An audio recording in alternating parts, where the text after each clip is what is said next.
Ang mabuting balita ng Panginoon ayon kay San Mateo.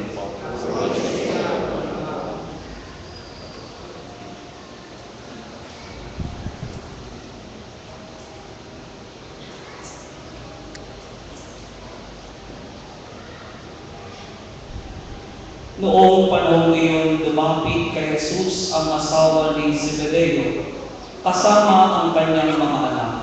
May ibig siyang hiniling, kaya lumuhod siya sa harapan ni Jesus. Ano ang ibig mo? Tanong ni Jesus.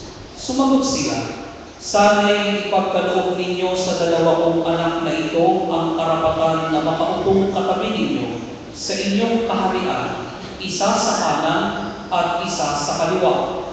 Hindi ninyo nalalaman ang inyong hinihingi. Sabi ni Jesus sa kanila, mababaka ba ninyo ang hirap na babatahin ko? Opo, tugon nila.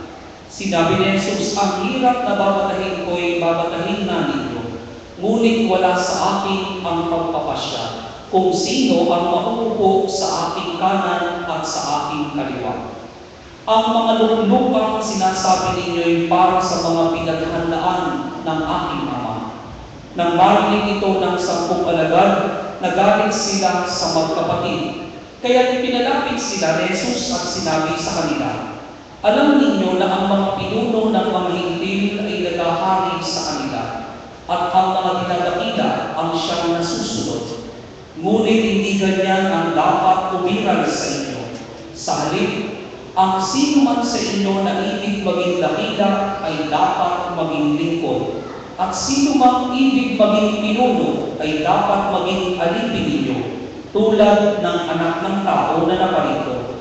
Hindi upang paglingkuran, kundi upang maglingkod at ialay ang kanyang buhay upang matubos ang marami. Ang mabuting balita ng Panginoon.